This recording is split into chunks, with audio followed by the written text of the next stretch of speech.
Assalamualaikum warahmatullahi taala wabarakatuh. Saya Hatika Heldania. Di sini saya akan mewakili kelompok saya untuk mereview jurnal Lobster. Jurnal yang pertama berjudul tentang penangkapan lobster, kepiting, dan ranjungan sebagai upaya pelestarian sumber daya hayati laut. Jurnalnya bervolume 5, nomor 2 tahun 2016, penulis Zaki and author. Selanjutnya,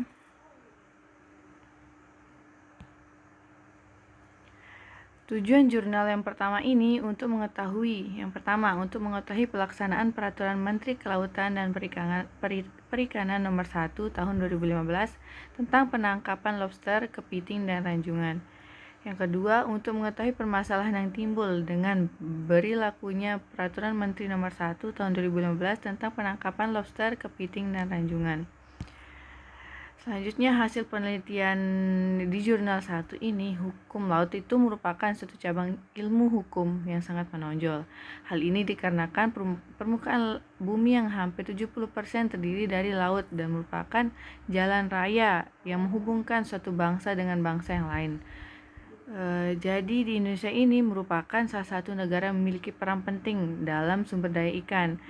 Hal ini dikarenakan jalur dan perkembangan biakan ikan berada di wilayah Indonesia. Itu pun dituntut untuk menjaga sumber daya tersebut karena sumber daya perikanan ini memiliki peran penting dalam penyediaan bahan pangan. Namun demikian, peningkatan populasi manusia terutama wilayah pesisir dan laut ditambah semakin meningkatnya kecanggihan teknologi membuat peluang terjadinya perubahan sistem alamiah dan lautan semakin tinggi. Selanjutnya, jurnal yang kedua yang berjudul Status Pengelolaan Sumber Daya Benih Lobster untuk Mendukung Perikanan Budidaya, Studi Kasus Perairan Pulau. Jurnal bervolume 8 nomor 2 November 2016, penulisnya Erlania Nyoman Radiarta dan Joni Haryadi.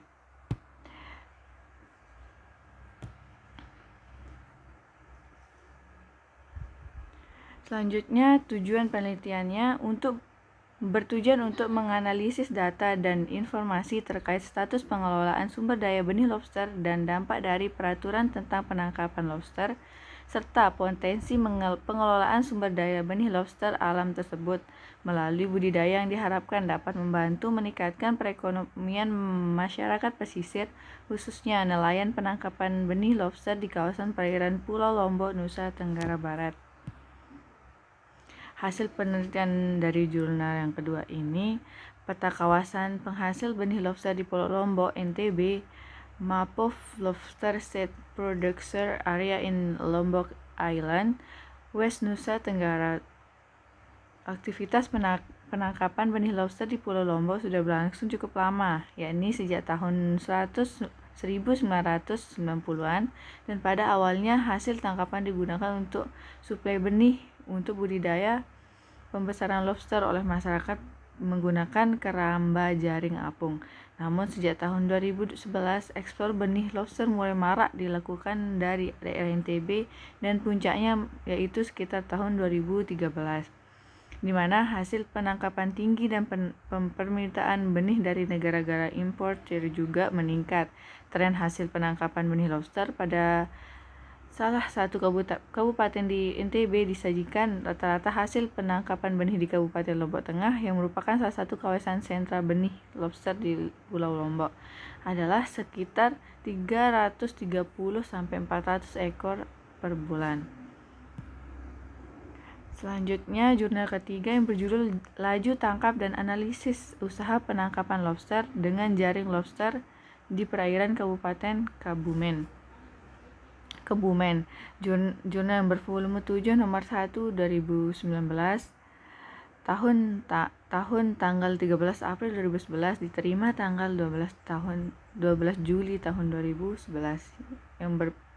Penulisnya Heri Busono, Sustisno Anggoro, dan Aziz Nur Bambang.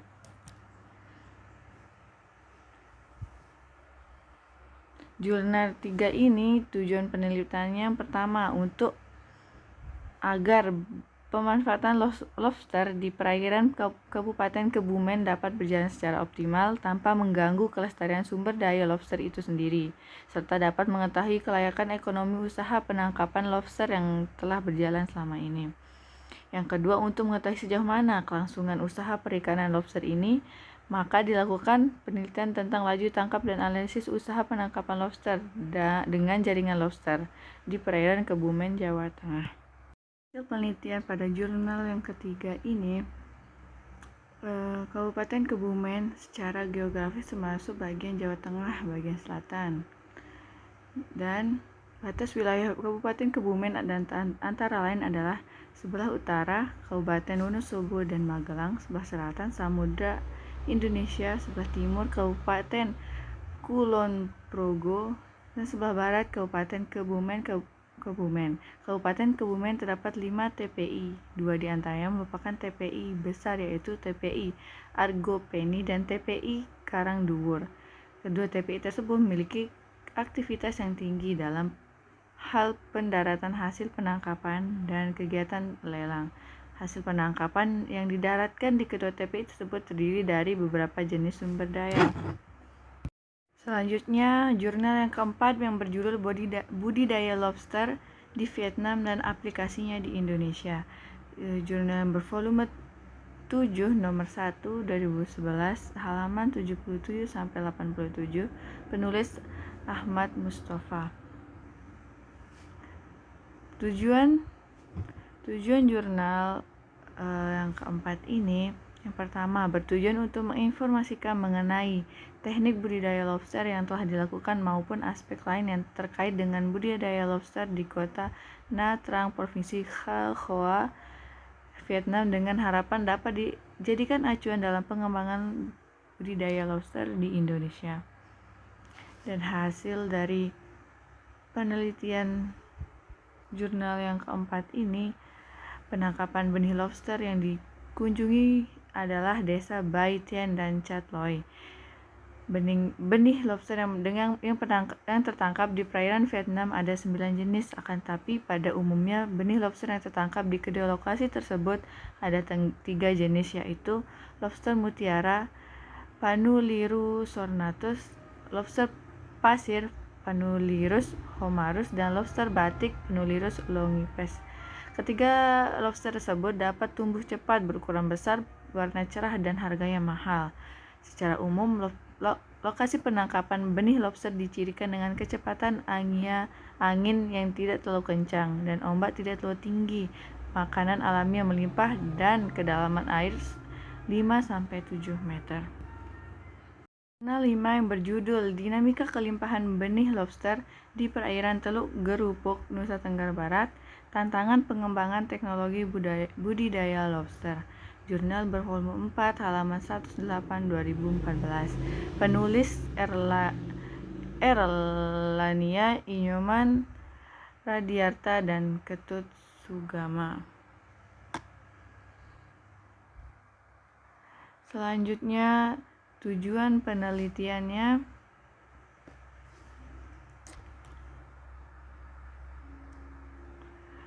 bertujuan untuk melakukan observasi kelimpahan benih lobster alam di perairan Teluk Gerupuk terkait dengan fluktuasi kondisi lingkungan perairan secara spesial dan temporal.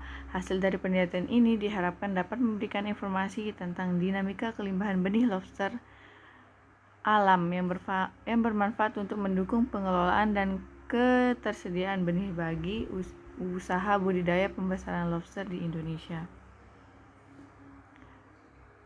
Selanjutnya, hasil dari penelitian jurnal 5 ini, kondisi kualitas air sangat berperan terhadap keberadaan, pertumbuhan, reproduksi, dan migrasi benih lobster di suatu perairan. Variabilitas pertumbuhan dan perkembangan lobster umumnya berhubungan dengan heterogenitas lingkungan.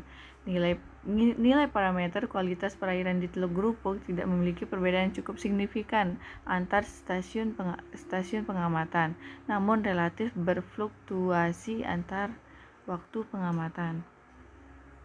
Selanjutnya, jurnal yang ke-6 yang berjudul Aspek Reproduksi Lobster di Perairan Teluk Ekas Pulau Lombok.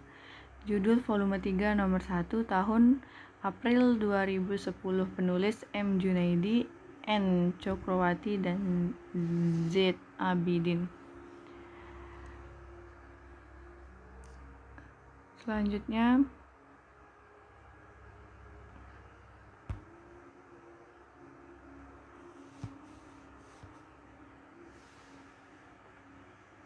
tujuan penelitian bertujuan untuk mengetahui beberapa aspek reproduksi lobster yang meliputi nisbah kelamin, tingkat kematangan gonad, ukuran pertama kali matang gonad, fekunditas, dan hubungan panjang berat beberapa jenis lobster di perairan Teluk Ekas, dan diharapkan data dan informasi aspek reproduksi ini sebagai dasar dalam penelitian tentang pemindahan dan budidaya lobster.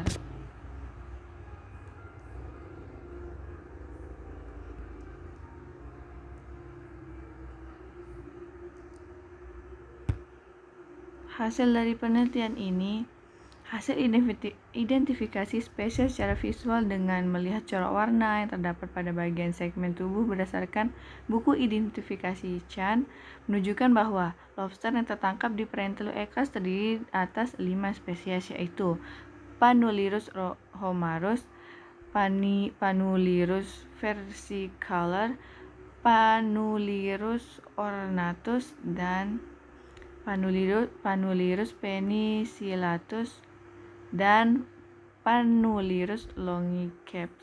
Menurut Romy Mohtarto dan Juwana, di perairan Indonesia diperkirakan terdapat 7 spesies lobster marga Panulirus yang sering ditemukan dalam lingkungan yang berbeda, antara lain Panulirus homarus, Panulirus ornatus, Panulirus penicillus, Panulirus longiceps, Panulirus polyphangus, Panulirus versicolor, dan Panulirus deipus.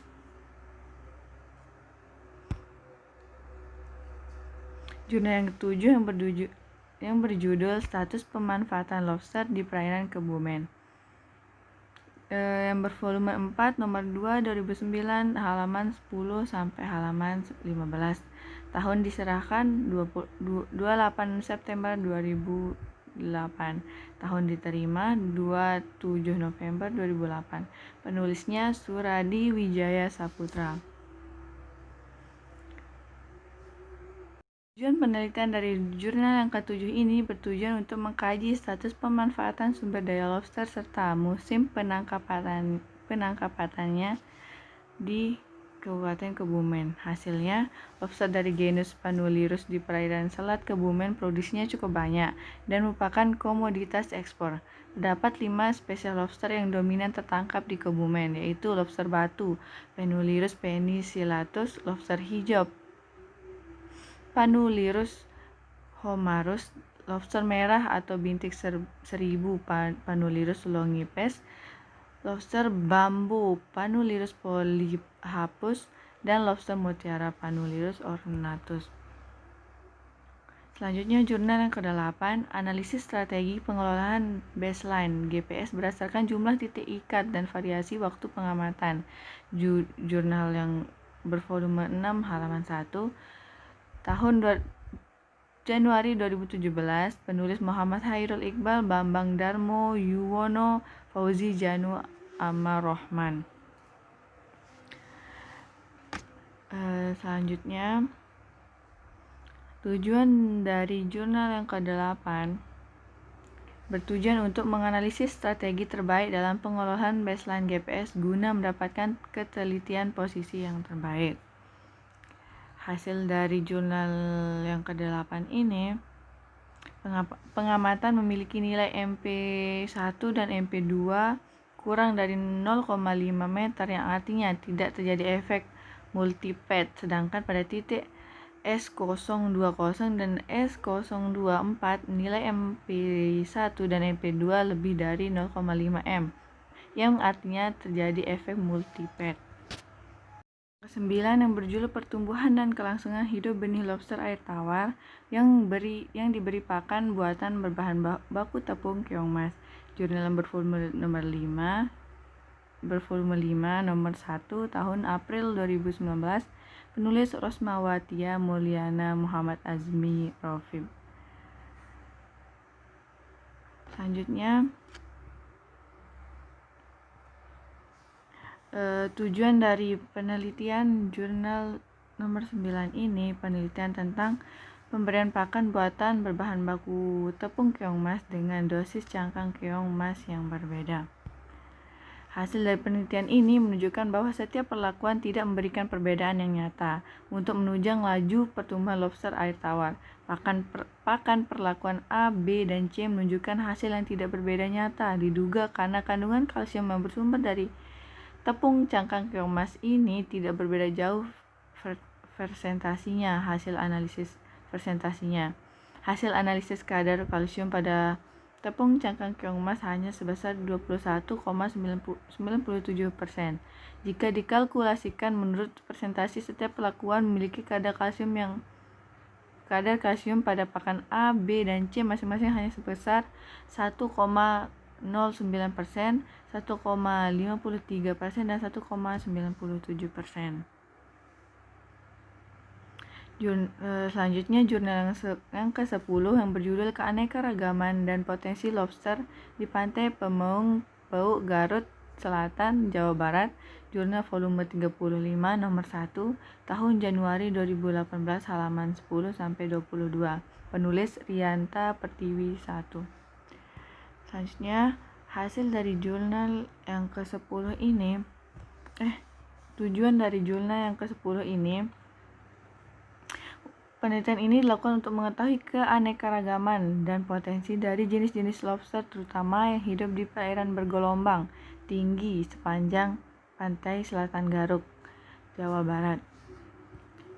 Hasil dari penelitian ini didapatkan total lobster sebanyak 69 individu terdiri dari 3 jenis lobster, yaitu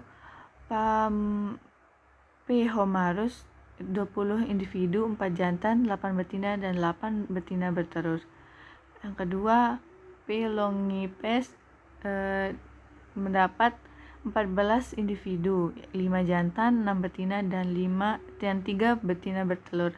Dan P. versicolor 35 individu, yang 9 jantan, 13 betina, dan 13 yang betina bertelur. Pengamatan lobster di sepanjang pantai Pemaung, Pauk, dan jumlah lobster serta presentasi sejenis P. homarus.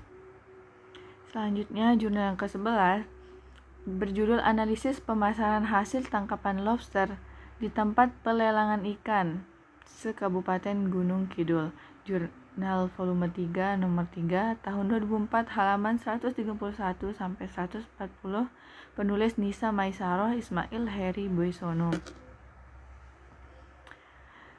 Selanjutnya, tujuan penelitian jurnal yang 11 untuk meningkatkan kesejahteraan nelayan dan petani ikan menuju terwujudnya masyarakat adil dan makmur. Hasil dari penelitian itu, keuntungan yang paling tinggi yaitu TPI Ngerenehan. Hal ini dikarenakan produksi lobster TPI Ngerenehan paling tinggi dibandingkan dengan TPI yang lain, yaitu sebesar 892,95 kg pada bulan Desember. Sedangkan keuntungan paling sedikit yaitu TPI Ngandong dikarenakan produksi hasil tangkapan lobster pada bulan Desember paling sedikit yaitu 49,3 kg. Hasil penangkapan berpengaruh terhadap tingginya keuntungan. Semakin banyak hasil tangkapan, maka semakin banyak pula hasil keuntungan yang diperoleh. Selanjutnya, jurnal yang ke-12 judul Analisis Manajemen Rantai Pasok Lobster studi kasus di Kabupaten Simuelue, Aceh, jurnal volume 10 nomor 2 tahun 2015 halaman 203-216, penulis Riesti Triyanti dan Rizna Yusuf. Tujuan dari jurnal yang ke-12 ini untuk memetakan rantai pasok lobster di Kabupaten Simuelue yang meliputi interaksi sosial ekonomi dan kontribusi antar pelaku usaha yang terlibat serta mengidentifikasi permasalahan yang ada pada rantai pasok lobster di Kabupaten Simuelue. Selanjutnya, hasil dari penelitian ini merupakan komoditi ekspor andalan dari Kabupaten Similue. Lobster dan kerapu untuk ekspor pada umumnya dijual sebagai ikan hidup. Pengelompokan komoditas unggulan perikanan budidaya laut didasarkan kepada harga mahal, sedang murah, orientasi pemasaran, pasar ekspor antar pulau atau lokal, domestik, tujuan produksi, ikan konsumsi, ikan hias, ikan benih, asli ikan, endemik, eksotik, kapasitas reproduksi, potensi pengembangan budidaya laut, tingkat permintaan dan sistem tata niaga yang ada. Selanjutnya, jurnal yang ke-13 berjudul Status Pengelolaan Sumber Daya Benih Lobster untuk Mendukung Perikanan Budidaya. Studi Kasus Perairan Pulau Lombok. Jurnal volume 8 nomor 2 November 2016. Penulis Erlania Inyoman Radiata dan Joni Hardiadi. Tujuan dari jurnal 13 ini untuk menganalisis data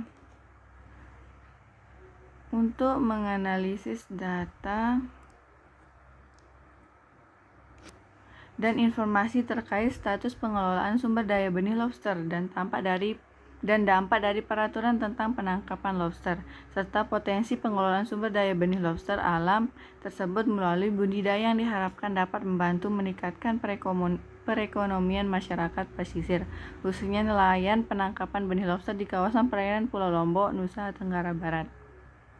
Hasil dari penelitian itu, volume ekspor benih lobster tersebut, namun demikian volume ekspor ini belum sepenuhnya tercatat sebagai data potensi benih lobster yang dihasilkan dari perairan Indonesia. Sebagai hasil tangkapan benih lobster ada yang dibudidayakan oleh masyarakat, antara lain di Kabupaten Lombok Timur, kemudian dijual setelah mencapai ukuran konsumsi. Selanjutnya, jurnal yang ke-14, Konstruksi Sosial dalam Membangun Bisnis Lobster di Indonesia. Jurnal volume 10 nomor 1 tahun Mei 2018, penulis Armen Zulham. Tujuan dari jurnal yang ke-14 ini untuk mempelajari konstruksi sosial dalam pengelolaan bisnis lobster di Indonesia, agar bisnis dan perdagangan lobster di Indonesia berkembang. Hasil dari penelitian ini, konstruksi sosial bisnis lobster seperti itu merupakan upaya intervensi struktur sosial yang ada, agar jaringan sosial serta koalisi sosial dalam bisnis lobster selaras dengan kebijakan atau aturan yang dibuat. Kekuatan jaringan sosial dan koalisi sosial tersebut dapat mengendalikan produksi dan meningkatkan pangsa pasar. Selanjutnya, yang terakhir, jurnal yang ke-15 yaitu Dinamika Kelimpahan Benih Lobster di Perairan Teluk Grupung, Nusa Tenggara Barat. Tantangan Pengembangan Teknologi Budaya Lobster tahun 4 November 2014, penulis Erlania Inyoman Radiata dan Ketut Sugama.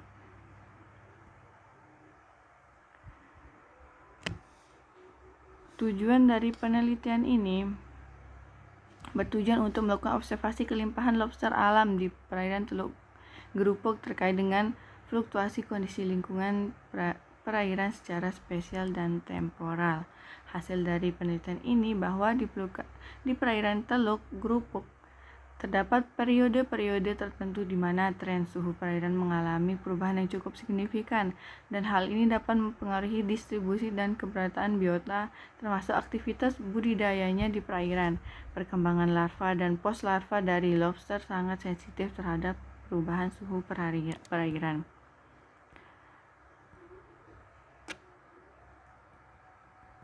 Mungkin sekian dari saya, kurang lebihnya mohon maaf. Assalamualaikum warahmatullahi wabarakatuh.